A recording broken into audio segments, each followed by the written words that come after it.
Welcome back, Rare Talks. You already know what it is. Like, comment, and subscribe. If you haven't, make sure you go over to the Spotify and check out the exclusive episodes. So this episode will probably be on the Spotify before you've seen the video to it. Yeah? And today I'm joined by a special guest, yeah, my brother, yeah, doing big things in the community. You know, we always have to make sure we bring it back to the community vibe, because the community is what really means something to us, you know what I'm saying? So, no further ado, introduce yourself, my brother. Afternoon, bro. How you doing? You good? I'm alright, I'm good, man. So, David and Jai, Project for Youth Empowerment, working with young people and families in the community. Yeah. I don't like to put ourselves in a particular bracket, but we predominantly work in the Croydon area, trying to intervene, trying to prevent, trying to deter young people away from a life that's not prosperous for them, so to speak. You know what I really liked about your project? The first thing that I saw is that you work with a lot of the youngsters.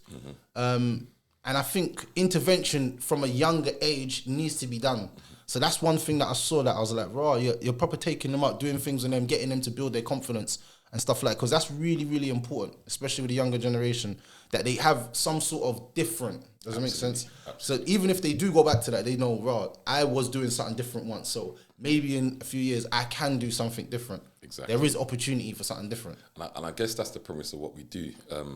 So obviously we were speaking before about a few things, but it's about having a bespoke, tailored program to the young person. So the first kind of question that we ask any young person that gets referred to us, so to speak, is what are their needs? What do they want to do? What do they want to achieve? And then we'll try and help them on that journey. So for example, if a young man comes to us and says that he wants to play football, I'm not going to Sports Direct to buy a ball and go to the park and say, show me your left foot, show me your right foot. What I'm going to do is work with other organisations who specialise in football, for example, take the young person down there, let the people who are running that session, for example, know the needs of this young person and kind of tie that in with the way that we mentor them. So we would still do the one-to-one work with them, but at the same time, there needs to be that level of professionalism in terms of football where they can go and they're seeing an aspiration as opposed to me going to the park and kicking the ball with them. Yeah, so that doesn't make no sense. Exactly. And it's really important for me that we have that approach because no two young people are the same, right?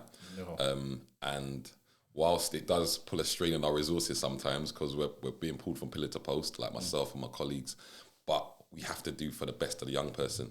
And again, if a young person gets referred to us and we can't take that on, then let's work with a partnership organisation who can take on that work, because I don't want to do myself an injustice, the organisation an injustice, or that young person and their family an injustice by knowing that you're not really giving and devoting the time that you should be spending. Yeah. Exactly. And some of the young kids, they're coming from troubled backgrounds as well, so Lord knows what's happening inside of their house as well. So I remember when I was doing some youth work as well, the little youth said, this was the little youth said, I've learnt more from you and Brother Rashid than I've learnt from my own dad. And I was like, whoa, that's a mad statement.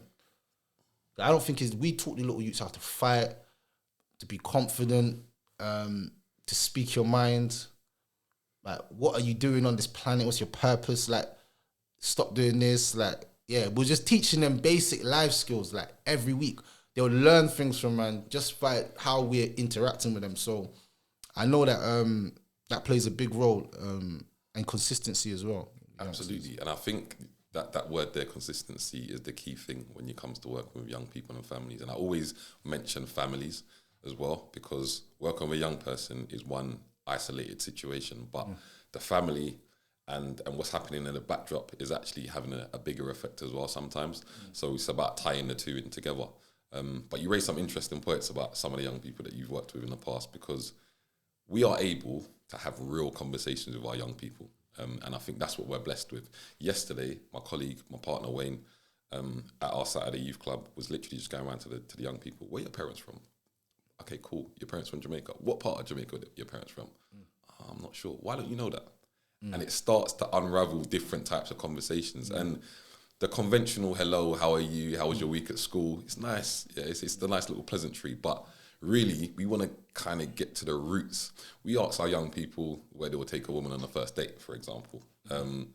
Or we'll ask our young people, so I don't want to act like we just deal with boys. We want to ask our young people, is it right for the man or the woman to pay on the first date and why?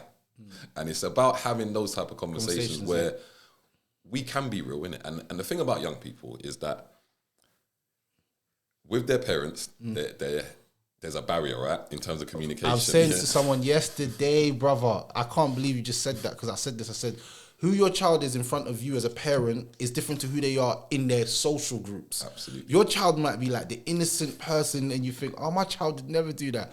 In their peer group, Lord have mercy what they're getting up to. And do you see that a lot with kids? 100%, 100%. I get young people that will open up to me, have proper conversations that I know when I'm speaking to their parents, they're like, obviously, there's some things that we can disclose for safeguarding purposes. We have to disclose. But there's other things that are private conversations between us and a young person. And we will say to a parent when we take on a young person, we're going to have private conversations with your young person. But those are our conversations. If there's a matter of safeguarding, we will then come to you and share the information with you. That rarely ever happens, to be fair. And most of the conversations that we have are private conversations. And I think for me, we build great relationships. And it goes back to that whole thing about consistency, because once you consistently engage with young people, I've had a young person who has come on board and doesn't want to engage in any way, shape or form. Give it 2 to 3 weeks. You show them a little PS5. Things change. Yeah. Things little change. food, give them a little food. Yeah. Little things change, and it's about trying to find that point of engagement with a young person. There's always a moment where you can engage with them. Always. That's always a moment. That, what you just said, that's key. There's always one moment. Like the whole night, they might be sitting there silent, and they just come to you and say, so look, I got a scenario. My friend, he's seeing this girl, but like, and you just look at him. Me, I'm just so on point. I'm like, yeah, he's talking about himself, but I'm gonna say, so your friend, all right, cool. How old is your friend? Cool.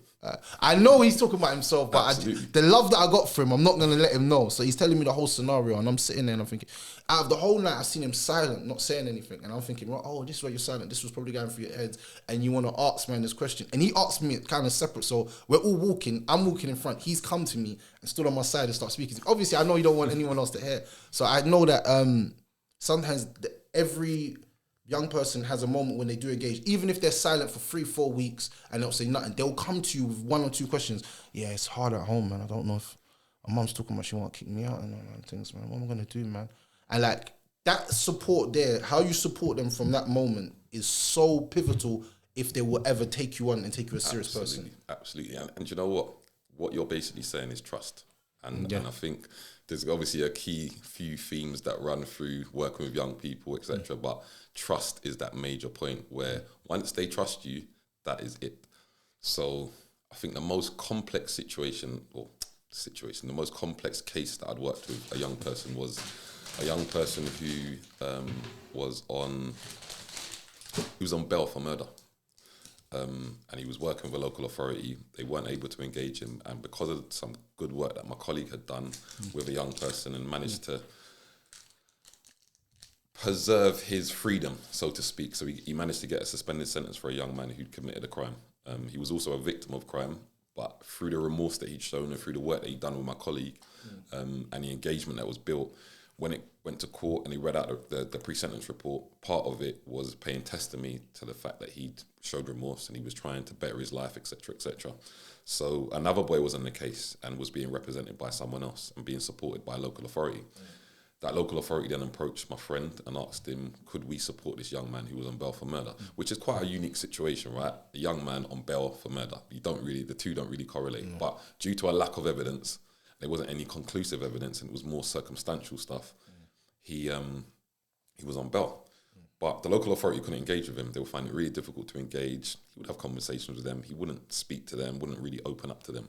So they asked, could we come in and kind of work with him? So started working with him literally the same week of lockdown. It was 2 days before lockdown. So we sat down, we met, we had an open conversation. At this point, it was, when the world was a bit mad, do we wear masks? Do we not wear masks? like do I go outside or not go outside? Exactly. Is there a toilet roll, no toilet roll? Yeah, it was mad. So after that situation, like I said, we went into lockdown. It was difficult to then engage him apart from communicating with him on the phone, etc. But to try and get him to do courses, etc., it was kind of non-existent other than online stuff. And he wasn't really of that ilk where he wanted to do online stuff. So once lockdown eased, one of the things that he said was part of his goals, what he wanted to achieve was to go to Chelsea Football Club. He's a massive Chelsea fan. He wanted to go on a tour of the club. And part of that was a promise from my perspective that we'll do that. Because during those months of lockdown, he couldn't actually do any courses or do anything that he set out to do. I felt like I still had to fulfill my promise to take him down to Chelsea Football Club. Took him down, and from there, the relationship that we built was based on, I think from our perspective as Project for Youth Empowerment, it's like sticking to what we said we're going to do. And that's where the trust kind of kicked in. Supported this young man through his trial for 2 weeks last September. Went every day with him, supported him. The one thing that we never got into was what happened on that day of that alleged murder. Well, I'd say alleged murder. The murder that you're alleged to have done, what happened on that day, we never ever had that conversation. And for me, it was important that we never had that conversation because I'm not there to judge anyone. So we support young people who are victims and perpetrators of crime. And I think one of the things that I want to make very clear is how trauma affects young people. Young people who are victims of crime, as well as perpetrators of crime, more often than not have gone through something in their life and had some traumatic experiences, which I'm just going to be open and say it. As black men, we are not transparent and open enough about our feelings. We don't show our vulnerabilities. And I never try and perpetuate to our young people that, you know, I'm some hard man. I've never been on the road. Like, I've never been a guy who's sold drugs. I've never committed no serious crime. I've never tried to kill, stab. I've never carried a knife. And I'm not saying it in terms of judging anyone or saying that I'm better than anybody else, because we all have our different paths. But I think I make it very clear to my young people that you can still achieve your goals by not doing the things that you think your friends think are cool sometimes. You don't always have to fit into the box. I know, man, as you know, I know man on the road that do stuff, but I choose the path that I choose, and I don't judge other people for the path that they choose. But I do think it's important as well as men to, and I say as men, and I don't want to sound chauvinistic, but I think just in this particular situation, because I'm referring to that case there, we have to, it's important that we're transparent about how we feel our emotions. And like we were saying previously, COVID, whilst it was a negative situation per se on the world, it was a great opportunity for us to kind of reset and realize, you know what, who am I? Who do I want to be? Where am I now? And how am I going to get to where I want to get to? Because we have to realize that our feelings, physically, we kind of show them outwardly. And I always use the example, if I walked in here with a bandage on my finger, you're going to ask me what's wrong. But mental health kind of gets overlooked. Overlooked, bro, especially in the black community. I think that we don't speak about our mental state a lot because we look at it as people are going to think we're weak, we're vulnerable, and we don't want to look weak. I remember my friend said, his leg was hurting. He's like, I don't want to go out on crutches, man. People might think I'm weak and might want to mash me up. I'm like, no, it's nothing that deep, man. Like, but I could see where his mind was at. He didn't want to feel vulnerable. And maybe because he's went through something when he was younger and he was actually vulnerable. So he never wants to go back to that situation. And the trauma that a lot of kids are suffering, not just the ones that are the crimes happening to, but the ones that are committing the crimes. I think a lot of people, because it's glamorized on the internet and the music makes it look glamorous, like when you stab people, you get them down, there's an other side to it as well, the PTSD side, the being paranoid side, people mashing you up and you don't know who they are and you're thinking, right, how did man mash me up? And, you know, constantly thinking that everyone's trying to set you up. That paranoia and stuff, that's a mental health, brother. To be out there every day, yeah. I remember I was out with my missus and I was just like everywhere, and she's like, "What's wrong with you? Like, are you all right?" And I'm just like, "Yeah, I'm cool." She's like, "You're not even known in these days. No one's known you." But because of things that you've done years back, you're just thinking in your head, because something's happened to me before where man's not really aware, and from behind man's got hit, and man didn't even know what was going on. So I think a lot of kids are suffering from mental health to do with the PTSD, and I think because they're not coming forward and saying it, it's getting put on tracks, made look glamorous, and man's gangster and all this, and their friends are giving them weed, they're smoking Star Dog, Bar Dog, every single, I don't even know the names of the drugs now, but I know that the youth's smoking some strong stuff that even when I'm near it, I'm like, whoa, what is that, brother? Like, that smells mad. And they're like, yeah, this is the new technicality, Mali. I'm like, okay, cool. So them man, they've got that going on, they got the music and the mad frequencies getting to their minds, because remember, the music now is devilish. The demonic music is taking over. Man's calling themselves demons. You have to actually understand what's going on. And that's why when the youths die, I tell them straight, man can't say R.I.P. I can't say R.I.P. You called yourself a demon, bro. Where does demons come from? They come from hell. They go back to hell. You can't tell me now I have to feel sorry for a demon. What the hell, bro? You was killing people and sending them back to hell, or you sending them wherever they were going. So how can I feel sorry for you? It's not like you're innocent. If you're caught up in this life and this is what you're doing, then there's consequences to it. And I feel like the mental health side of the streets is never spoken about on a large scale.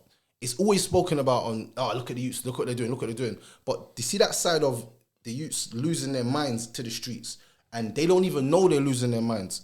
Because my brethren used to work with the trauma unit at the hospital, my brethren, yeah, Bin Bucker, yeah, and he used to basically work with youths that got stabbed. He used to say, all right, the body gets stitched up, but the mind, as soon as man walks out, his mind is finished, because he's thinking either he's on revenge or he's proper shook. And that shookness that he's got is different type of level of, like, he's getting anxiety when he sees someone running at him. Like, yep. You know what I'm saying? He's freezing up because he thinks that maybe the youth that running up, you know what I'm saying? He's freezing when people are running up to him, and you might think that's nothing, but just imagine sitting in your house and you're going through that. You hear someone knock at your door. No one's knocking my door. Why is someone knocking my door? You're just paranoid, and that mental health side of the roads is not really spoken about a lot. Absolutely. So one of the things that we do actually is and it's partly due to COVID as well, we kind of had to adapt. COVID was kind of good for us as an organisation at a time where we kind of had a moment where we could reflect and think, okay, cool, how can we do things slightly differently? So we started doing some online sessions, and ironically what you're talking about is what we spoke about on Thursday. So one of my mentors is a barrister, criminal defence barrister, and why it's a great representation, obviously you don't see many black barristers, right? So the fact that he was able to come in and speak to our young people about not only his journey, the fact that he grew up in Thornton Heath and he was one of only a few black boys that went to St. Joseph College, you know, the school. But his journey has been quite a meteoric rise, and now he like presents and hosts TV shows, etc., or goes on TV shows, should I say.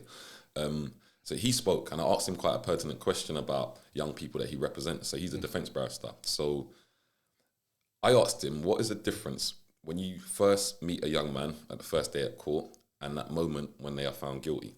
So he says the bravado that this young person displays in the first couple of days at court, and, you know, everything's all normal to them. It's a situation where they're kind of seen, and you know it yourself, but they kind of see it as a bit of a status symbol to even be in that situation, because they think that, quote unquote, they're going to bust case, right? But that moment when they get found guilty, their whole persona changes. And he's talking about screaming in the cells, distraughtness, crying, to the point where he even went to the extent of talking about people that he's represented committing suicide. And that side of the story never gets spoken about or exposed to young people before they even want to step into that life of crime. And I think that's an important point as well that I want to make. The young people that we work with are not solely difficult, bad kids at risk of exclusion, etc. A lot of the work that we do is actually just trying to prevent that stuff from even perpetuating in their life. So it's just about putting on positive activities, trying to give them reason, hope, development, new opportunities, as opposed to, because I think sometimes it gets looked at, you work with a difficult kid, you work with the bad kids, the kids that no one wants to work with. Yes, we have challenging cases, but equally, the majority is to just try and keep these kids on the straight and narrow, because fundamentally, the reason why we started as an organisation is because there's not enough out there for young people. 100%. And I think that it's very good that you said that. You're not just working with the kids that are on the wrist or the roads of killing. Actually, some kids that are just growing up and they just want to live a normal life and do fun activities. I want to go to the farm. I want to go, because you take the kids. I'm pretty sure I see you lot taking a few trips, and I was really I like that stuff, because for me, when I was growing up, I feel like that's the type of stuff that really plays a long-term effect on you. Like, you'll be 35 and you'll be like, oh, I remember this time, we went to Wales. Do you remember we went to Wales? And I was doing the biking thing, and I was on the bikes, and man nearly dropped off the bike. That thing was sick. Do you remember? Because then it'll make you go through life knowing that there's more to life. Absolutely. And you know the thing about it, the key thing that you've just kind of raised there is that what we wanted to do is bring young people from different schools and different areas into one place where they all congregate. Because when I grew up, I used to play football a lot, and I was originally from South London, but I used to play football all around South London and built relationships with people who I never went to school with, but now I can still consider them to be my friends. And being honest, I feel like if I was from a different ilk and I was on the roads, situations that I might have got myself in, I might have been relieved by some of the circles of friends that I had and the foundations that were built from when you're young. So it's about taking away them barriers. I feel like too many segregations have been created in our communities where this part of Croydon don't want to go to this part of Croydon, this part of Croydon can't go to this part of Croydon. Nah, you come together and we all work together. And that's why it's really important. Every time I hear someone saying that they're doing like a little football thing on their ends and different blocks and the ends that all come, the little kids are all meeting each other, it's so integral for the next few years of your life, because you see youths that are with other youths and be like, raw, can't we go rob that you? And you be like, nah, I kind of know. I used to go football with him. That's exactly. Mark. Exactly. And he's like, you're right, Jason. He's like, nah, he's cool. Like. Or it might go the other way, but 9 out of 10 times, when you kind of know someone, you got a good relationship from young, you kind of allow the person. It's just a natural thing. It's not because you think, I kind of know that person. It's not really like I don't know that person. Sometimes you might have a bad friend that's on it, but it's more time. It's a like I kind of know him, and that even opens up different doors, because I might be like, all right, didn't I know you from somewhere? You used to do that. And then I've come for a job interview, and that you used to, you know what I'm saying? So now we're building different type of relationships can build in so many different ways if you know people. Exactly. But if there's no foundation of knowing, and we're just all in our little areas, and our mothers got us in the house because they're all scared to send us outside, what happens to them little kids? Exactly. And you know what? That's the thing about preventative work. So I'll be real with you. Myself and my colleagues at P4YE, it's not about recognition. It's not about plaudits. It's not about winning great awards or being recognised and held up in some bright lights. What it is about is that preventative work that you're never going to see the currency to, if that makes sense. You're never going to see what event or what thing that you put on that engage young people to come together that may have prevented something happening later on down the line. You're never going to see that. When young people are in school and they have conflicts with another school, they're just being protective over their school and their surroundings and their friends, etc. Once we take these people out of that environment and we bring them into a session where we have control over it and we tell them our morals, we tell them what our values are, and we repeat these to our young people so they have to know what we are about. Respect being the most important. Of course. Empowerment being extremely important. So our tagline, our strapline, is engage and empower. That's what we aim to do. It's just engaging with the young people, engaging with the families and empowering them, because if anything happens to us tomorrow and we're not an organisation, I want to know that the people that we've supported know where to go to for that support. So we signpost. It's not about owning, and like I said to you about the football example earlier, it's not about us owning everything. It's about ensuring that these young people realise what's out there for them. A lot of parents don't actually know some of the services and provisions out there for them. So it's our responsibility to kind of educate them and give them that information. So then if you know that information, you might tell your friend. And that's empowering a community. And that fundamentally is who we are about. It's not, I don't want people to be like, oh, do you know what, P4Y done this major thing. Nah, I want to empower you to empower someone else who's going to empower someone else. And that will then trickle down through the community. I think what you just said was key, that you want to empower. It's not about status quo, but it's mainly about the work that you put in. Because like I said, the most important thing that I've seen to do with any youth work is consistency. Because we used to run something called the Friday dinners for like little youths in the hood, and we used to like just bring them together, give them a little talk, remind about Islam, and say, yo, here's some food, and rare. And I remember the first started, it was like 4, 5 youths, 6 youths, 10 youths, 20 youths, 30 youths, 40 youths. I'm like, bloody hell, this is picking up. But one thing I did realise when I was engaging with everyone was that everyone has different needs, yeah? Everybody in there has different needs, and everybody's different, but we're all one. Does that make sense? And we took them to Wales as well, like a little trip. And one youth said, I'll never forget the youth, he said, raw, this is the best thing I've ever done in my life. And, you know, for me, yeah, I'll be honest with you, that words that he said was more important than any amount of money that you could give me. Because in my mind, this is just nothing. Like, I've got this funded by somebody. I didn't even spend the money, like 1 penny out of my money. But I've still bought stuff, obviously, because I like to spend my dough. But this is all funded. Like, you lot are living your life. Like, I'm just here to just help you lot. And when I heard the little youth say that, I thought, there's no amount of money that can ever pay for knowing that I've changed someone's life. And then now, like, say 4 or 5 years down the line, I see the little youths. Some of them are married, got jobs, doing well for themselves. And it makes me happy to know that I was kind of in that journey of their life. If you speak to them and you ask them like that, the one thing they'll remember is that, yeah, them man, help me here. And like, they got love for man. And we brought all the youths together. So we have youths from Tulsa, I brought youths from Tooting, youths from Brixton Hill, youths from Balham, youths from Streatham. So I brought all the youths together and said, bruv, none of us are divided, bro. Like, we're all one. We don't do postcodes. You know what I'm saying? Forget the postcode thing. We're all one. And I remember you had youths from Croydon, youths from Lewisham, everybody. And then what happened is people made their own friendships there. Exactly.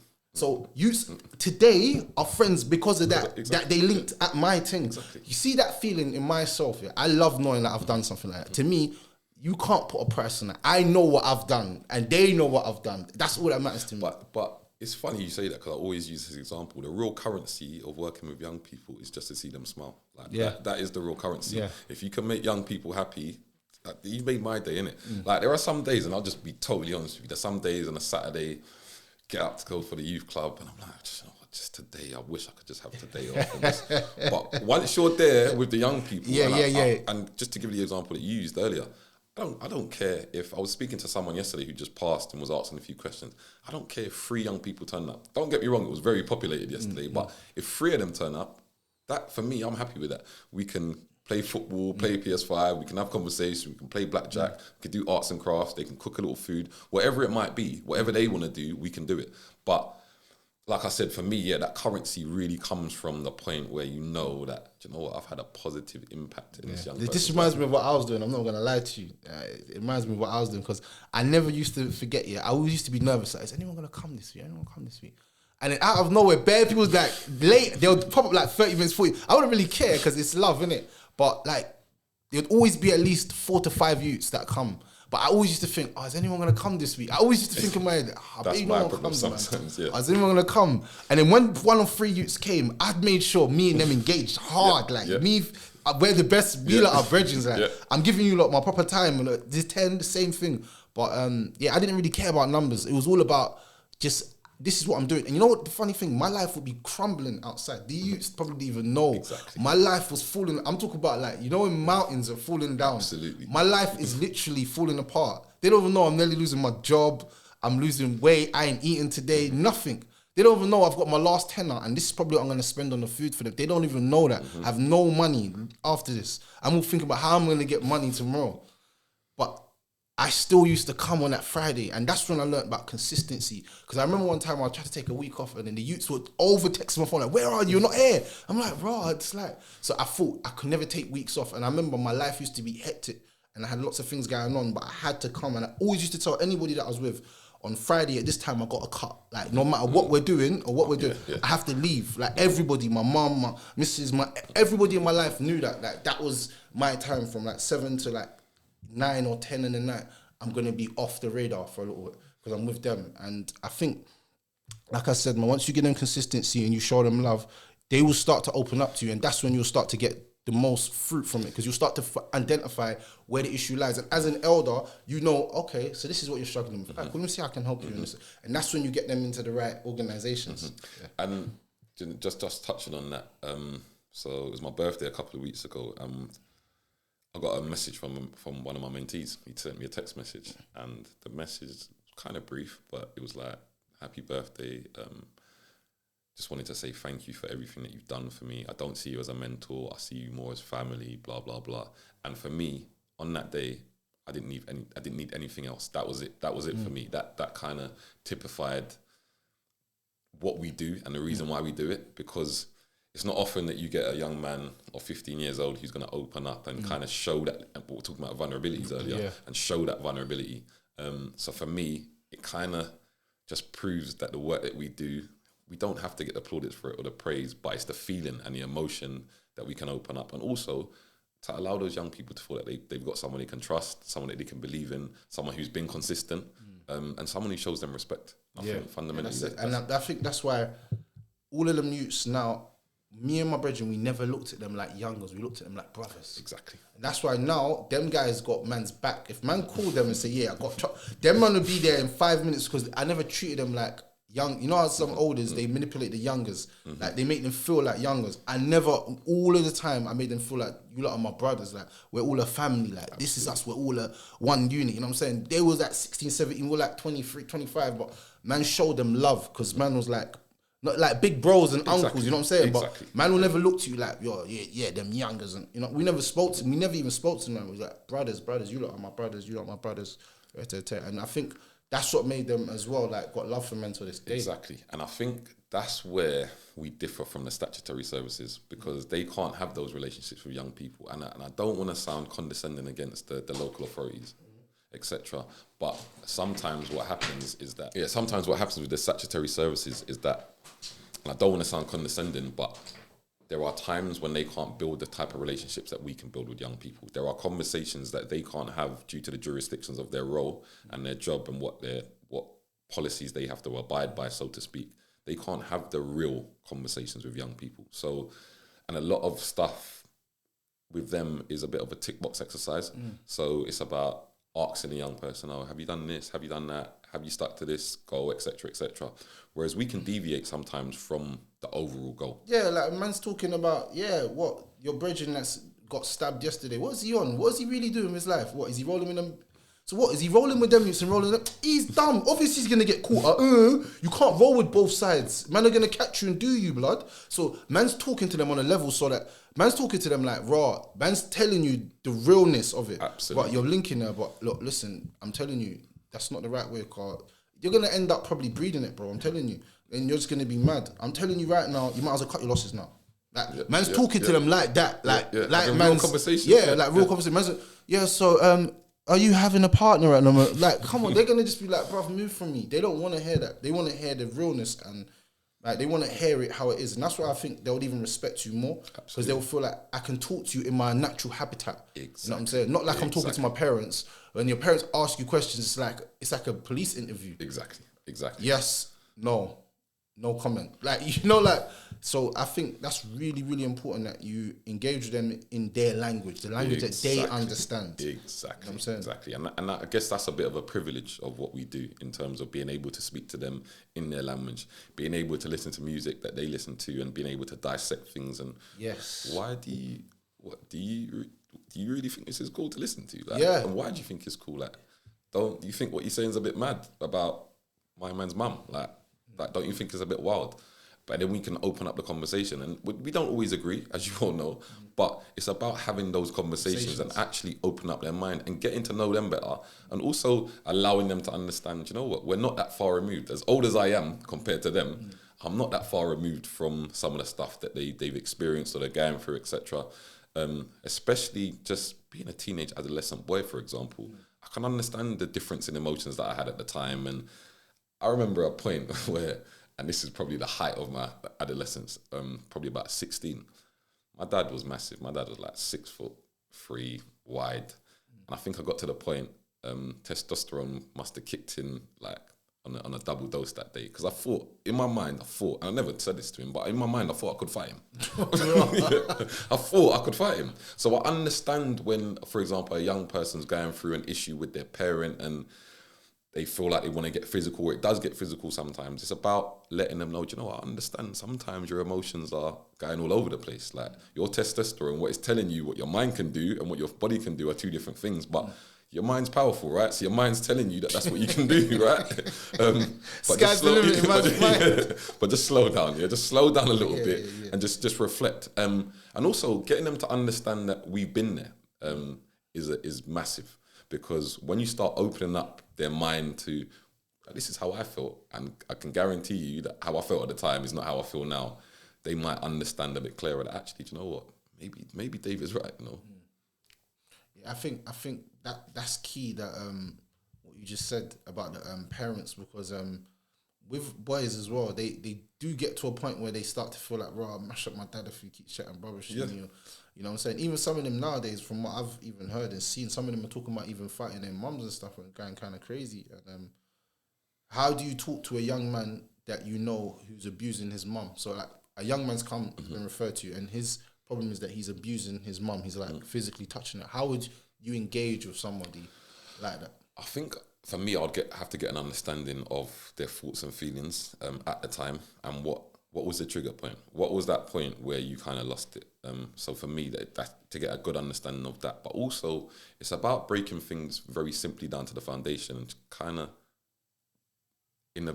it sounds so simple, but he needs to understand who his mum is, if that makes sense, in this world, on this planet. And as a young man, you wouldn't be on this planet if it wasn't for your mum. Yeah. And if you're not going to respect your mum, Yeah. in life, you're not respecting yourself, and who else would you respect? Because now, if we're going to have a conversation and you're going to tell me that you respect your friend more than your mum, then we're having a new type of conversation, right? Because something clearly has gone wrong.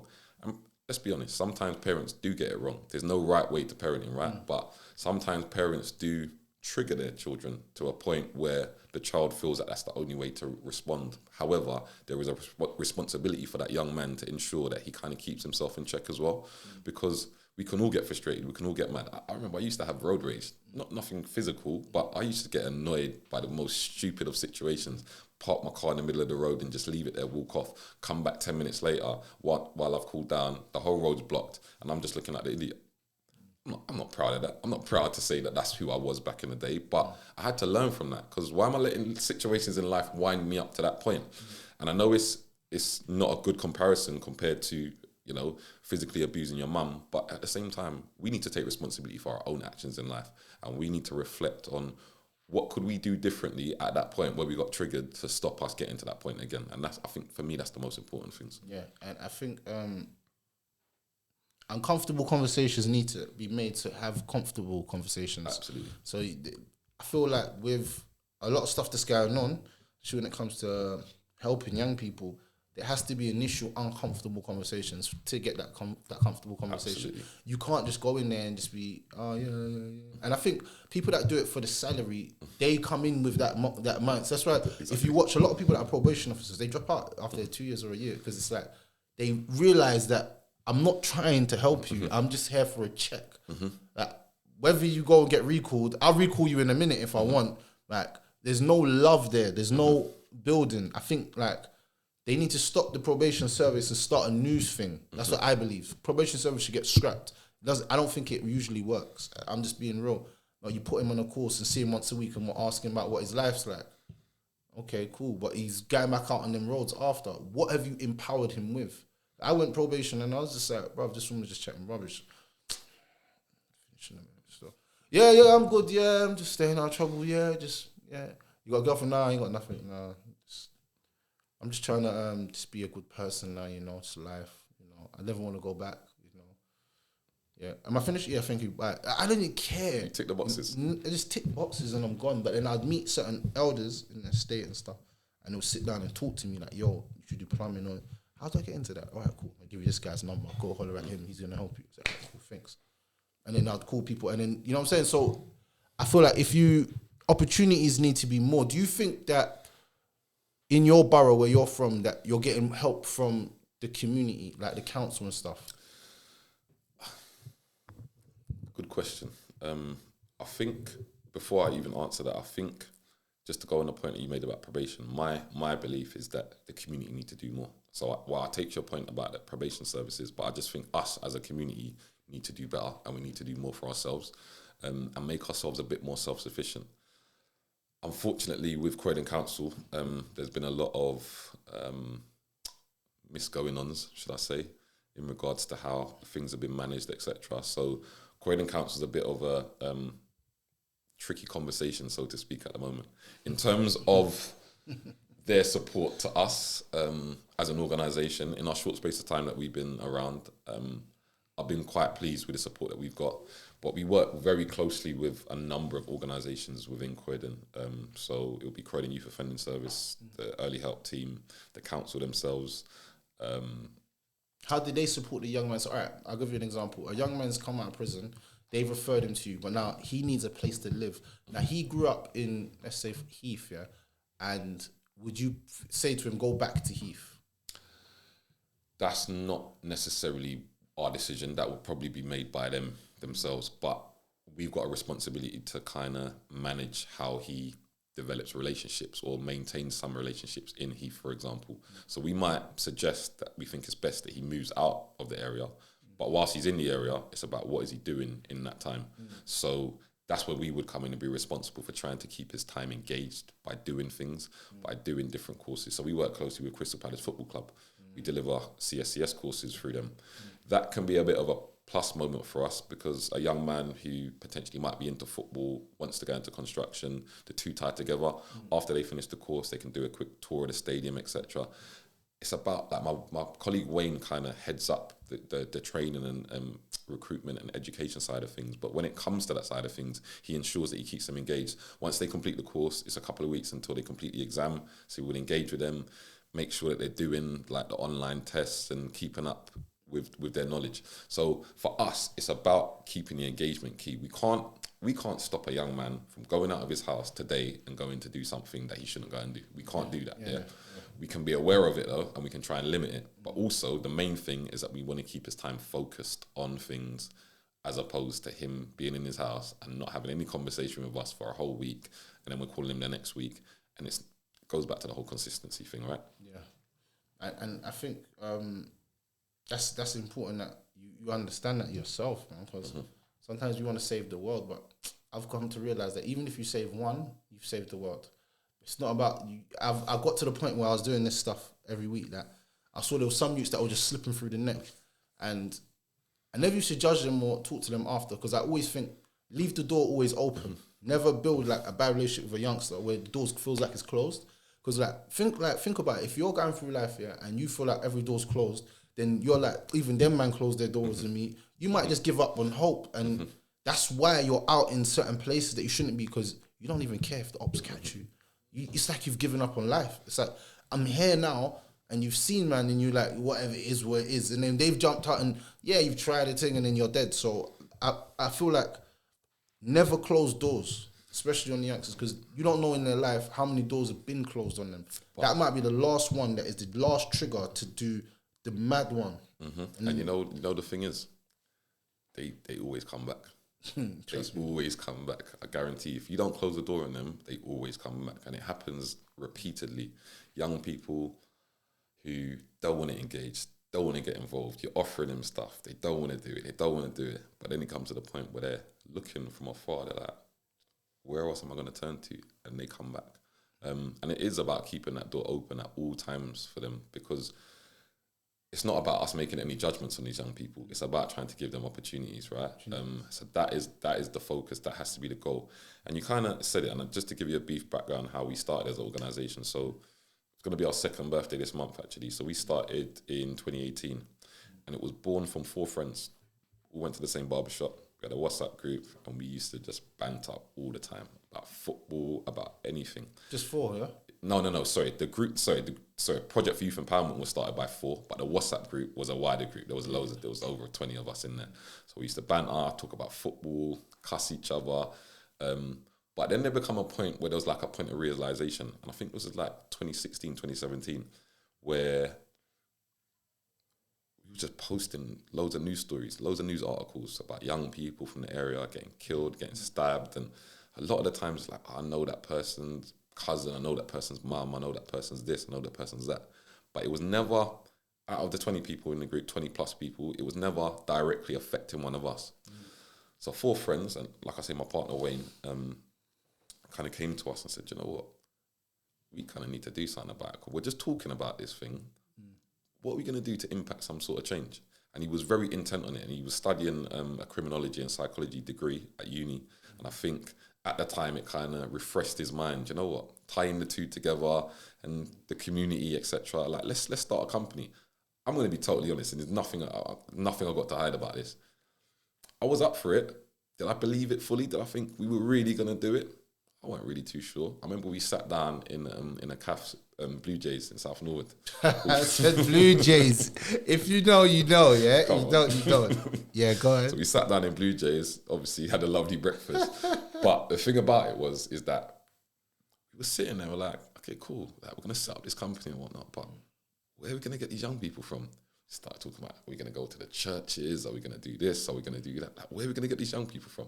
Now, and I'll come back to the story, but now, we're at the point where we are having to turn young people away and refer them to other organisations. So it's a meteoric rise in that way. But yeah, so like I said, we were having like consultancies, we were speaking to people, we were asking people advice. Again, still, personally, was I believing that this was really going to be where we are now? Not really. But at the same time, I'm sticking with it. I'm running with it. Like, let's try it. And then my colleague Nicola and Wayne set up a Facebook group, had over 5,000 people in there, just offering support to parents. And a parent came to us and said that she wanted support for her son, which is the same case that I referred to you about earlier, the suspended sentence. And from that moment, my colleagues Wayne, Nicola started working with a young person. And now we're really doing work. Now we're actually working with young people. We're going to court. We're taking him bowling, where he filmed a documentary for a Dutch journalist who wanted to do a report on knife crime. So we interviewed the young man who was involved in knife crime. From there, we just started networking. Like I say, over the last couple of years, we've had challenging times. We have challenging conversations amongst ourselves, with young people, with parents.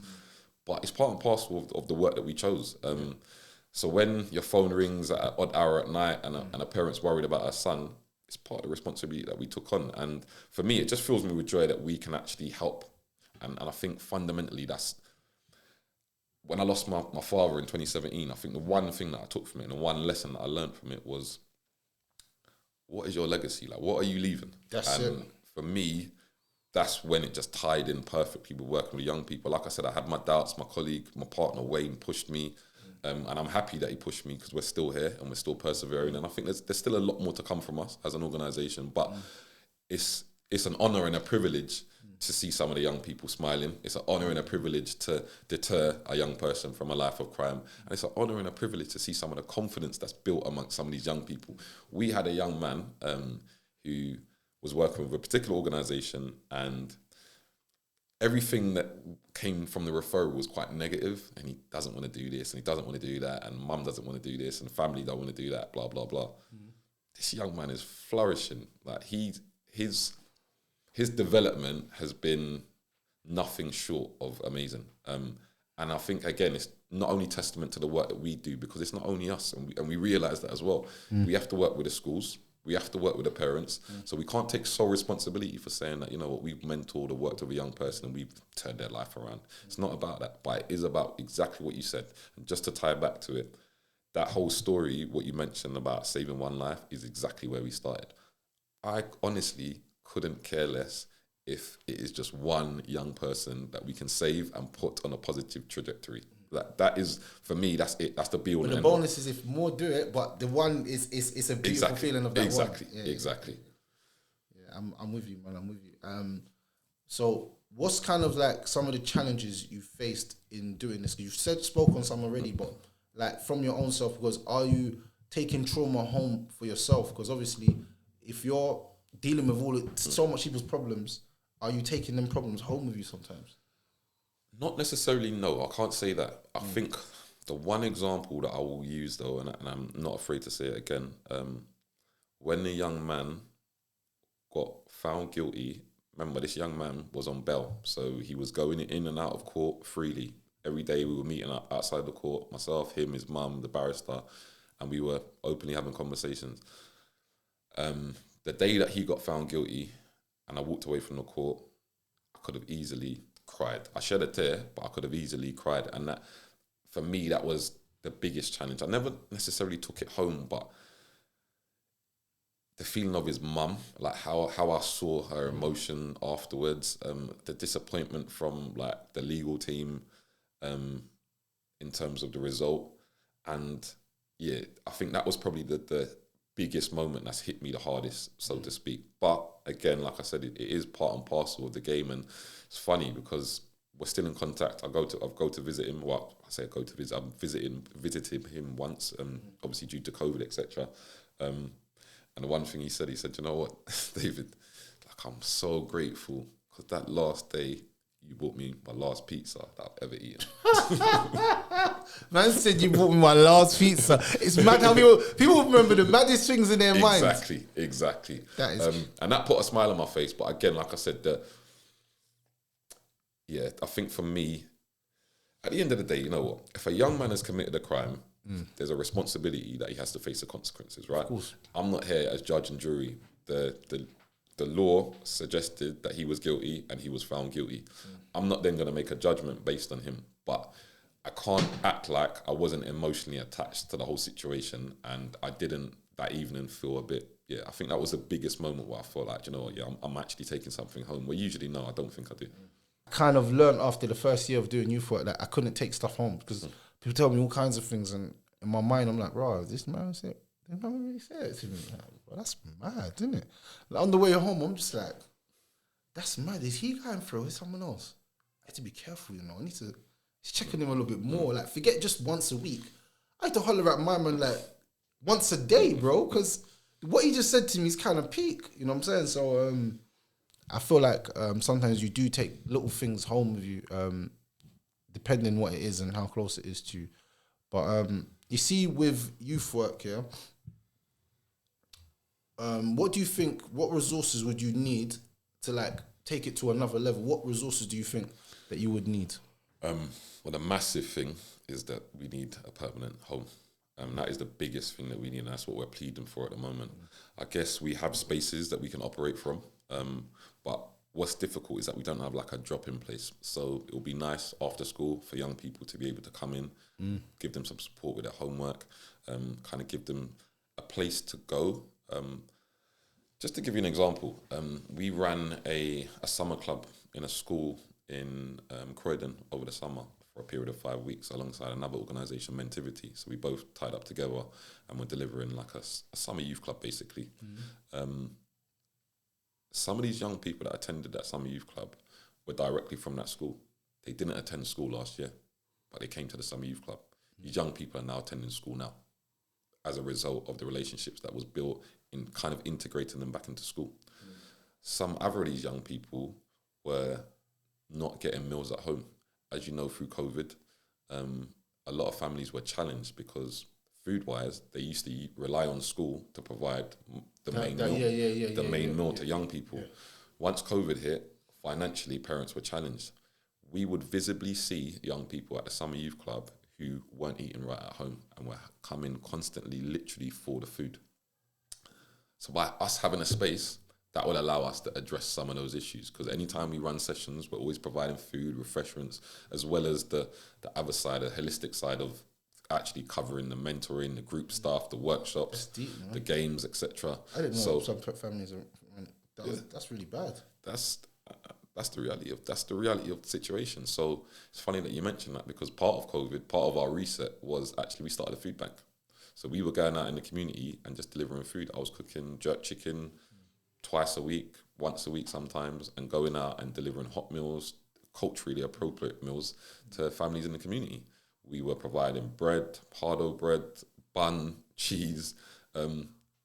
If someone asked for it, you name it. I remember one time someone asked for, it was an older person that asked for adult nappies, and we weren't providing that sort of thing.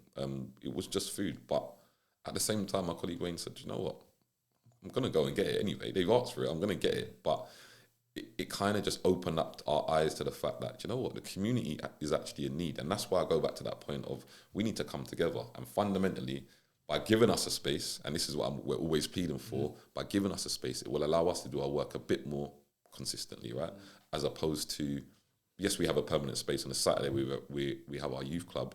But outside of that, in terms of a permanent space, we're still lacking that. Because a permanent space would what give you, and what area would you want that in, like Croydon or something? Ideally. Do you know Dexter Sims? I do know Dexter. Yeah, he's got a little place himself. That's right. Yeah. We all need to link up on a. Yeah, with Dexter on Friday actually. I was at a community meeting with Dexter, so I attended a meeting actually with Dexter. So we're part of a big project called Mayans. Mayans is a project that was kind of born from the Croydon community coming together and addressing some of the more serious issues that were happening last year. There was a lot of knife crime. When Black Lives Matter happened, there was talks of a massive protest happening. So the community came together with the police. So that's another thing I haven't mentioned. We work quite closely with the police. But anyway, as a result of that, City Hall came down to observe the meeting and started seeing some of the work that was done. So a project was created called Mayans, where 6 London boroughs were chosen. say 6 boroughs, 6 particular parts of London boroughs. So for Croydon, it's London Road. That's the particular area that the project covers. So Croydon will fund £750,000 over the next 3 years to kind of combat knife crime, etc. So from Sadiq Khan. So we're one of the senior partners. There's a few senior partners, about 4 or 5 senior partners. So that means that if there's 750 bags, bro, that means what? A place like what, a year, a space sometimes like what, a bag in London Road. It's not that much. So we're looking at about 12 bags a year out of 750. The thing is, there's loads of senior partners. Sorry, there's a few senior partners, and then there's some more other organisations who are also involved in the project. So the way that the money is distributed, I think is quite evenly and fairly done and distributed based on the type of work that you're doing. But in terms of a space, I think my biggest concern is that there are loads of derelict buildings within Croydon. Hundreds, man. You drive past them all the time. Exactly. Like on top of shops, in shops, right? Yeah, exactly. Man. And I think that's the point where, as a community, we're like, okay, these loads of spaces here, the council don't have money, give us a space. We don't even mind paying for it. No one's saying that we want anything for free. Free, yeah. Just you saying you set up the whole place how you want with your own. Exactly. Yeah, cool. Exactly. You just need a space. Yeah. Exactly. I understand what you mean. Yeah. So that's the goal. That's the overall goal. And I think stepping into year 3, I don't want to be going into year 4 and still having this conversation about a space. Like, we just need to make somewhere our home, where, like I said, we can feel like any young person can feel entrusted to come at any time, well, any time that we're open and available, to actually be part of the service that we provide, as opposed to us kind of working quite remotely right now. And through COVID, it was fine because no one was going out anyway. But now the world's coming back to some sort of normality. We need some space. Yeah. Like, what's a common theme that, like, is it girls being promiscuous? Like, what's a common theme that you get when you're working with youth? I think the most common theme is trying to fit in. Yeah, I think that's the thing that we find the most in any particular peer circle. pressure, you mean? Yes, yeah. And that might be outside the sessions, that might be in their own personal life, that might be from home. But I think that I would say that's the most common theme. So the way that we try and combat that and address that is by embracing difference, just like what we were talking about earlier. Yeah. By embracing the fact that people are different and owning that fact. I am not like my colleagues, for example. We're all completely different and we own that and we enjoy that. So we make light of it, right? So if my colleague can do something and I can't do it, I expect him to take the mick out of me a little bit to some extent, so that they can see that it's just banter. It's not that serious. Like, let's not take life that deep sometimes. You know what I mean? Let's just enjoy life for what it is. If I can do 20 kick-ups and he can only do 1, I might make light of him, and that's fine. Do you know what I mean? So just embrace the fact that we are different, and we try to exercise that. One of the points that I guess people see sometimes, being 2 black directors of an organisation that work with young people and families, and we mentor, etc. I think there's a perception that we just want to work with black kids. Absolutely not. Like, the issues that we have in our society are cultural problems, right? They don't stem from what race you are when you're born. If you've got issues, right? And we have young people from all different races, backgrounds, creed, colours, and religions. So let's embrace that and let's share that information. Just like what I said to you about my colleague asking about where people come from. It's part of opening up that conversation. My dad's from Gambia, my mum's from Jamaica. My dad was Muslim, my mum's Christian. So that difference itself is something that I can share with these young people and show, like, what was my parents peer pressured into believing that they had to follow a particular lineage in order to get together? Absolutely not. Like, difference is probably one of the most beautiful things in life, isn't it? So actually, let's own that. I think that's really, really important because as I grew older, that's one thing that I realised, that I was very different. But you see, when you're very different, but you're trying to be the same, your uniqueness is lost. Absolutely. And that's when I think a lot of the kids, they have talents, like some of them can do this, they can do that, but they're scared of how people are going to perceive them. So, this person might be good at singing, or he might be good at dancing, but he's scared, the man ain't going to feel afraid. Or he might love slow jams and he's just hiding it and he's acting like he's on drill, like, get a man down, he's whispering, get a man down, up. Then when he's by himself, he's like, I love you, girl. He's in his little sweet mode. But he don't want to show the man that because he don't want to be looking.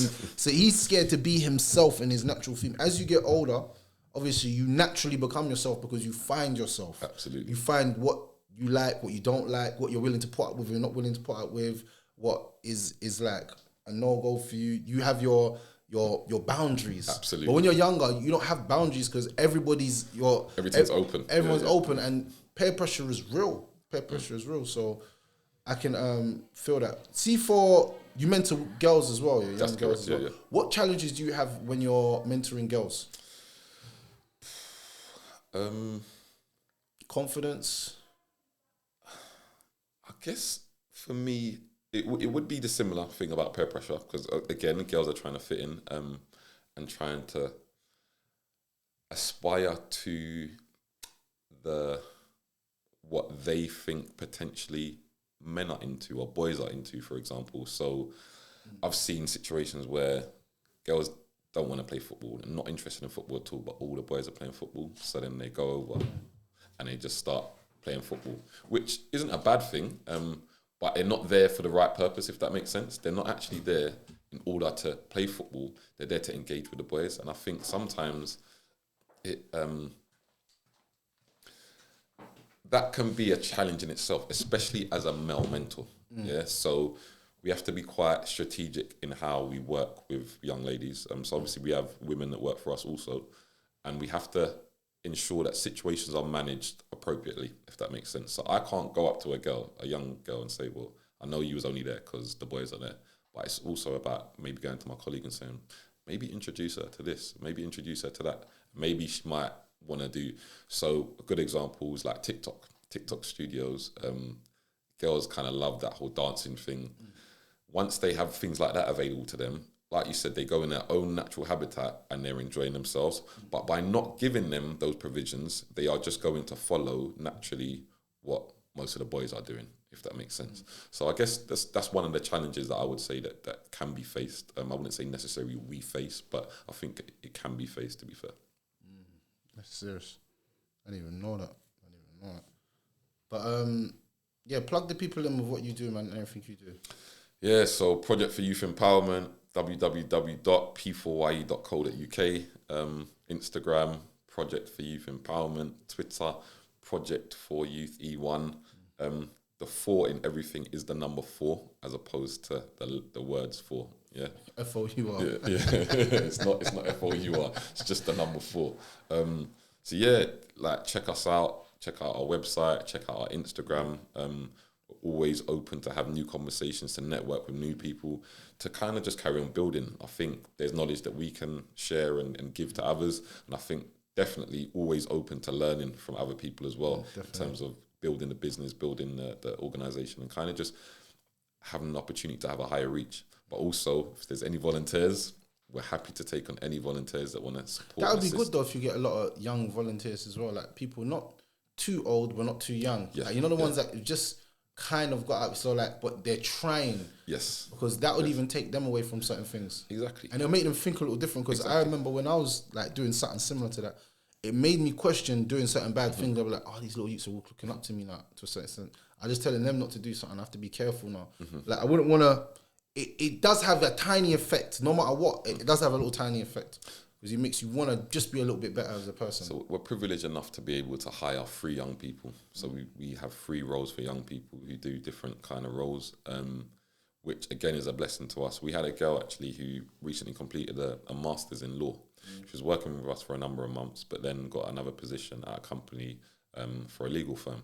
She built some great relationships with young people during this time, and she left about a month ago. She still comes to our sessions. She still comes in online on a Thursday. She came yesterday to our Saturday session because of the relationships that have been built.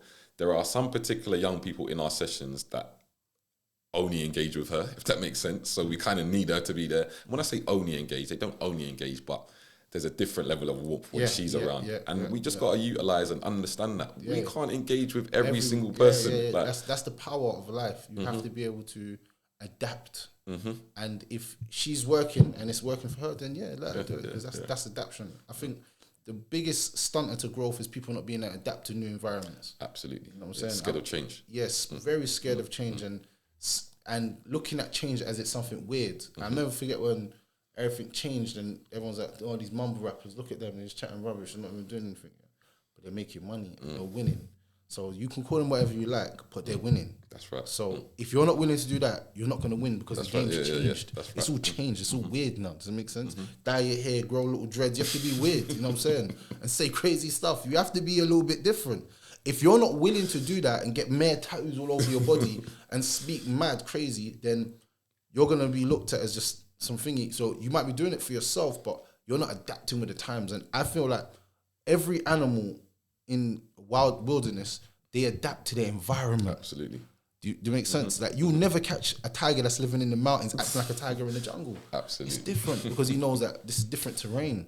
I've got to change. If this is what I'm going to survive here, I'm going to have to be different. And like I said, that's very important that you said that you have someone else that they adapts and people draw nearer to, because you can't deal with everyone. And you got to recognize, you got to use people around you wisely, right? You can't try and do everything in this world. Like, you can't try and take over the whole world on your own.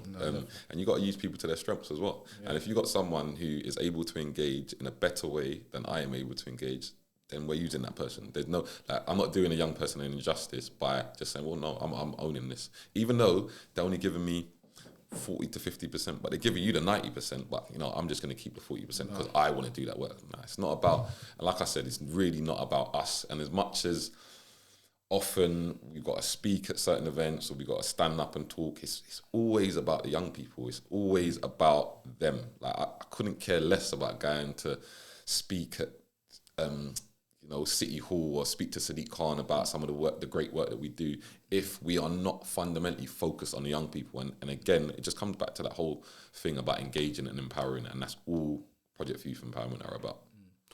If you had any advice to a young person, what advice would you give them? So one of the young people's his birthday today. He's just turned 15, so we have a WhatsApp group of our young people, and I just said to him, you know what? For me, just think about what you're going to achieve over the next 365 days. How are you going to achieve it? And anything that you want to achieve, you have our back and we will support you to try and achieve that. I can't make false promises. I can't tell a young man, if he says to me that he wants to play for Arsenal by the end of this year, that I can make that happen. Yeah. But if he's really passionate about football and he really wants to do it, then let's do it. Let's go to a football club. Let's sign you up. Let's make this your real goal, innit? And let's transform this from a goal into reality. But for me, young people, I just want them to realise their potential. Like, I think we have to expose them to new things. Like, we have police officers come in and speak to the young people, because from a perspective of prevention, number one, and secondly, do they want to become police officers in their later life? Like, what's to stop a young person saying that they want to become a police officer or a lawyer? It's our responsibility to try and give them and expose them to as much opportunity as possible. And I think that's what, that right there is called the social divide. The social divide is that some people have access to things that other people don't have access to. Exactly. And I always mention this story about, I used to do football training, and I used to do like little contract work here and there. And one day they sent me to some school in Richmond. It was all long to get to, and got to the school and it was like 8 a.m, and I saw all these parents, all these cars, and I was like, why is there so much people here at 8 o'clock in the morning, man? As I went into the school to like sign up to say that I'm here, it was a chess club. And it's funny because I don't remember any chess clubs when I was younger, especially going at 8 o'clock or 9 o'clock in the morning to be the chess champion by 12 or 1 o'clock in the day. Who does that? They had a golf and a rugby pitch, and I was like, golf? These kids playing golf in school? Bro, we didn't even know what golf was to this day. I only played golf once when I went to some place in East London. Top golf. Yeah, top golf. Man, ain't really, no one's ever said to me, oh, here's opportunity, you could try and play golf. And it's the same with tennis. And that's why the people that, when you do see certain ethnic people going into them sports, they do really well because they excel, because they weren't. Yeah, if you had more people, and there'd just be more people in there. Absolutely. The whole sport would just be changed. So I feel like that opportunities and the kids getting different opportunities is very, very important for the growth of not just them, but society. Society, because when you see a black barrister, you make it, when your child says I want to be a barrister, it makes you know that, right, I've seen it happen. Absolutely. Of course you can do it. You know what I'm saying? Exactly. Yeah, it's about showing them these examples. DJs we have on, like, we have a variety of people on teaching young people about different things and coming from two perspectives. Like, number one, education side of things, but two, opportunity side of things. So there's always two sides to kind of how we deliver these sessions. So yeah, we want to give you that knowledge. We want to give you that factual based stuff. But also, do you know what? Young people, if this is something that you want to aspire to, this is how you go about it. Yeah, that's the key right there. Because I feel like when you come from sometimes your household can be the most negative place for you. A lot of young people are suffering in their households from their parents telling them that they can't do it. You know what I'm saying, why do you want to do this? Why do you want to do that? Well, it's not. I don't want you to do this. I don't want you to do that. Just be a doctor. Just be a like. They would say things what they project. Throwaway statements. Yeah. To be a doctor, but I don't want to be a doctor. Most kids that go college don't actually want to go college. I was in college doing business studies, and tell the truth, all I was thinking in my head is I can't wait for this bell to go so I can get back to the block, because I got about 4 shots that I got to lick, and I got someone on the ends that's licking out shots for me. I need to go and collect my money. That's all I was thinking about. So really, my family should just said to me, go get a job. I would have never got in bare trouble because I'd have been so busy working, stacking my shelves or doing whatever I was doing. I wouldn't even been on the roads, because that would have been my thing to my money, because all I wanted at that time was money. Some people don't want to go through 5-6 years of education. They don't want to do that. They just want to make the money. That's their life. I know a man that went university 8 years and he was working for me. He's like, yeah, I've got a degree. I was like, yeah, but you're working for me right now. I'm the manager. You do what I tell you to do right now. Simple. But he went to university, spent all these grands, got all this money, got a big car, all this on finance. Bro, you work for me now. I'm the manager. I didn't do none of this stuff. I'm from the streets, bro. Like, I don't know none of this stuff. But now you're working for me. So some people, like I said, they just wanted money.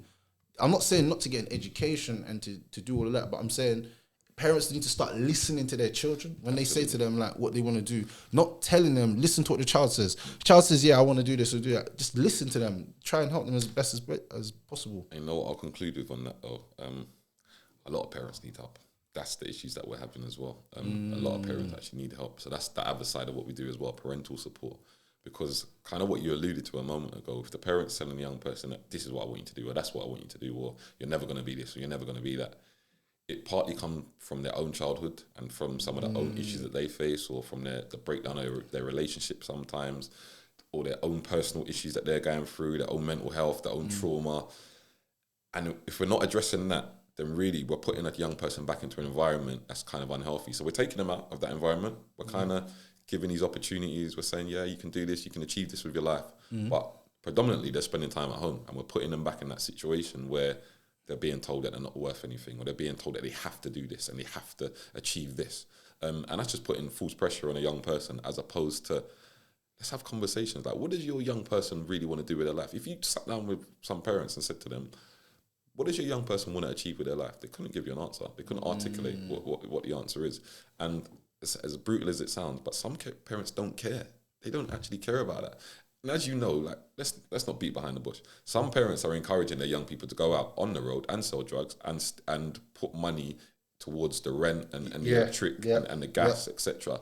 When things go wrong, those parents might be the ones that are saying, oh, not my Johnny. But at the same time, they were the ones encouraging the young person to kind of continue with that kind of lifestyle. I think a lot of parents do that subconsciously. So, for instance, say I'll give you an example. Yeah, a parent's not telling their children to trap, but they're saying, if you're getting money and you're living in my yard, you better pay rent. But she knows that he hasn't got a job. She knows that he's bringing stuff in the house. She can smell stuff. She can see stuff. She's seeing money. She's seeing scales. But she's just like, make sure I have my 250, 350 at the end of the month. And I know someone's mum that done that to him, and the person, he actually died not too long ago. And his situation worse than anyone's situation, because his mum was saying, from your gyro, what you're getting at a job centre, I want some money from that. I want 150 from that. Now, I swear down, a gyro's like, I don't know, 3 bills or something. I swear it's like 3 bills, or maybe 3, 6. I don't even know. I'm sorry, I don't know. Not to sound like I'm better than anyone, but I just don't know. But I know he was giving his mum 150 and only having 150 for himself monthly. Now, you do the maths on that, what he's actually living. And his mum didn't give her rocks. She just wanted that money. So say, for instance, he was trapping and getting money and he was giving it to her. She didn't care. All she wanted was the dough. Was the money. Like, you don't get my money, you're not having somewhere to live. So what that does in a young person's mind is he goes into his survival mode. And his survival mode now is, who can help me to get money fast? Now, I walk out my door, all the positive black men that are meant to be supporting as a community are at work or with their families. I haven't got time to be on the block. I'm driving through the ends. I might see you on an off occasion and chat with you quickly. But on a 9 out of 10, I'm all tired from work. I've got like responsibilities. I'm going home to my family. I've got, you know what I'm saying? I've got more, in the spare time I do have, I'm going to visit my mum. They're the people that I'm trying to give my free time to, my family, like my brother and stuff like this. So you have to understand that some of these young people now, like, they're suffering because it's hard for them to even open up to anybody. Yeah. You know what I'm saying? So I understand that. I understand that fully, man. Yeah, it's a complex game, man. It's a very complex game. I understand that fully, man. That parents actually need more support than the child does sometimes. Yeah, and that's what we identify sometimes. That's really good. I didn't know you lot did that. Yeah, that's actually probably one of the biggest roles, especially when you got a lot of young mothers and fathers out there, single parents. That's very key. That's key to the success of society. If I'm honest. And I think the power of it is, the beautiful thing about it is that bringing those parents together to have them open conversations amongst ourselves. And not feel embarrassed. Exactly. Because a lot of times a parent might feel isolated, that they're the only one going through a particular situation with a young man or young woman. Once you start opening up their mind and getting them to speak to other parents, and also we're all parents. Everyone in Project Youth Empowerment is a parent. So we can also share our own experiences. And again, it comes back to the whole thing about vulnerabilities. None of us are perfect parents. There is no rule book to parenting. We've all made mistakes along the line, and we've all either known a situation or heard of a situation or been privy to something. And yeah, once parents start hearing other parents having similar issues, it's like, oh, okay, so it's not just me. Okay, cool. Now you can get deeper into the small nuances of the situation, as opposed to just kind of thinking, it's just me in this corner on my own who manages this crazy young person who no one in the world has. We already spoke about this. Is crying a sign of strength or weakness? For me, just from a personal perspective? Yeah, personal. From a personal perspective, I think it's a sign of strength, personally. We don't hesitate to laugh when something's funny, right? We don't hesitate to smile when something makes us happy. So why do we hesitate to cry when something makes us sad? Like, for me, I'm not going to say I'm not a crybaby, but I embrace the fact that I cry. I have to have a moment sometimes. And I think, again, it's a reset moment, because if I don't go through that emotion, I'm just going to carry on feeling that emotion and haven't done anything about it. I think crying sometimes allows me to get to that point where I've now expressed it, and speaking about it probably is the biggest thing for me. I always try to find, if I'm at a point where I have to cry about something, then I need to speak about something. And I need to find someone to speak to it, to speak to someone about it. And so who I identify as the right person to speak to about it might be a different person on different occasions. But for me, I have to embrace the fact that I cry. So, like, the biggest pivotal moment for me in my life was when my dad died. And I wasn't in agony and major tears, but one thing consistently for 2 weeks, like every morning I woke up, I cried. Every single morning for 2 weeks. And I needed that. I needed to get that out of me in order for me to kind of go through my emotions. Without going through that, I kind of felt like I was just kind of stagnating my own development, and I was living in a world where I wasn't being true to myself. So I'll be honest, I'd kind of cry to myself, but sometimes openly it would come out in front of people. And again, like, for me, I have to own that fact that if I don't cry, then I don't. It's just like sitting in a room, you're at a comedy show and just sitting there with your face like this. But everything's funny, but you're just sitting there with your face like this. The two don't correlate, right? So you just have to, for me, and again, going back to the young people, I always try to encourage them to embrace their emotion. I've seen some of the young people cry at times, sometimes just through frustration. Sometimes you can cry happy tears, it's not always a bad moment. Sometimes you're just proud. When my daughter started school, year 7, I felt like I could have cried. I didn't, but I felt like I could have cried. When my daughter was born, I cried. And it was happy tears. I wasn't crying anything negative. It was like, man, I'm a dad now. This is, life's real. For me, crying's a strength. Crying's a strength. And the reason why I'm asking a lot of black men this is because I feel like this conversation, we don't even have this conversation. This is what we Growing speaking about up before. with your parents, you barely, I've never even seen my dad cry. I don't even know if my dad can cry. One day my mum said to me, your dad cried. I was looking at her thinking, you're weird. Like, I looked to my mum like, you're lying, because the bravado that he's always had is like this tough guy, never cry. But I'm starting to see that, right, man's got emotion, so what do I do now? So by not crying, man's expressing my way in a different way. Does it make sense? I might be moving rage with everyone. Everyone's like, bro, what's wrong with my man? Like, you all right?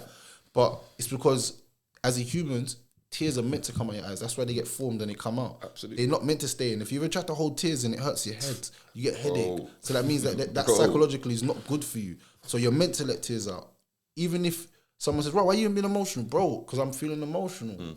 You're allowed to feel emotions. As a black man, I don't know what is this bravado about us that we're not allowed to show emotion.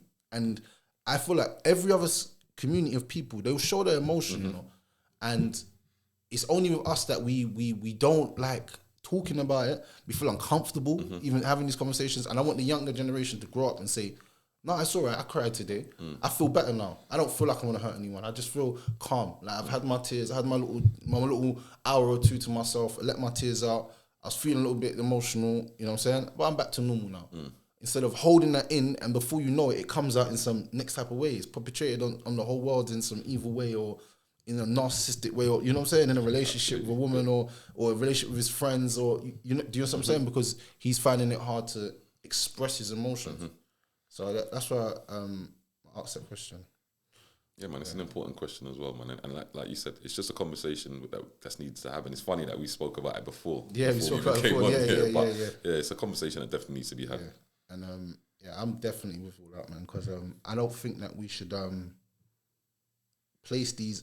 Some things that we learned that from our parents weren't good things. Not everything was great. Absolutely. And we need to start changing them generational curses and still letting them ride on like, oh yeah, man, don't cry, man's tough, man's this. No, man, man's a human. Exactly. Man's a human. I feel emotion. If I feel emotion today, I'm going to cry. You know what I'm saying? For whatever reason. I don't care what someone says, well, you crying about that? Yeah, well, that's to me is what it's hurting me. You wouldn't understand it, but for me, it's hurting. So, but you know what, though? I'm going to say one thing, though, just on that note, because obviously I gave my personal perspective, but that whole intergenerational stuff that you just mentioned is part of the reason why incorrectly our parents and their parents and their parents, etc., were not allowed to cry growing up in the societies that they lived and how the world was at the time. And I don't want to go in too deep into the slave trade because it's not that type of conversation, but fundamentally, the traumas that they experienced, crying was like the opposite of their emotion, because crying wasn't even an option for them, so to speak. Because even if they cried when they were getting beat or they were getting mistreated, or they were seeing mistreatment of their family or their partners, etc., they just had to endure that. So it made them a lot more robust, right? And that kind of perpetuates down to their children and their children. And we're getting to a point now, like you're saying, as a society, we're having these conversations finally. But something had to change in order for us to get to this point. But yeah, historically, I can understand why the lack of emotion sometimes is shown. I know where it comes from. It's the trauma passed down by parents. But we need to start breaking generational curses, and that's one of them. That's just one. We got like millions. Loads. We got a million to deal with over here, but that's just one. And we need to take that one, eliminate that, and then take another one, eliminate that one, and then, you know what I'm saying? Instead of being in jobs where we're just comfortable, let's build generational wealth. But then not everybody's made to be a leader. I feel like not everybody's made to be the boss. I feel like when sometimes you're doing business with your friends and people that you love, everyone wants to be at the top. I want to be the name. I'm just like, bro, we're all working together. Regardless who's the boss or not, we're working to a common goal. That's what really matters. Any business, most people don't know the CEO of McDonald's or the CEO of Coca-Cola. We don't know that. Does it matter? No. Are we going to buy the product? Yes. Do you see where I'm going? So it doesn't matter who's at the top. It just matters that we're all working in consensus to make money so that we can build wealth for our families and create different opportunities for our children, so they don't have to grow up and be like, oh, I'm struggling. But I totally agree. That's another conversation for another day. But you said you're from Gambia. Have you been to Gambia? Never been to the Gambia. Oh, I heard it's called the Smiling Coast. Yeah, I know. The Smiling Coast. My brother's out there now. He loves it. He doesn't want to come back here. He moved out there. Said, I'm not coming back to it. And then he just sent me an article and said, Gambia is the safest country in the world. Yeah, I know. Yeah, crime rate and stuff. Yeah, safest country in the world. Yeah. But it's tiny. Yeah. Still the safest though. Still the safest. I said, what is crime? He's like, not really. Like, man will try to bump you on like business and that. But he's like, That's anywhere, isn't it? But he said crime, like as for like people stealing or like he said, you can leave your front door open. And you never have to worry about someone coming into your yard. That's what he said to me. That's a good place to be, isn't it?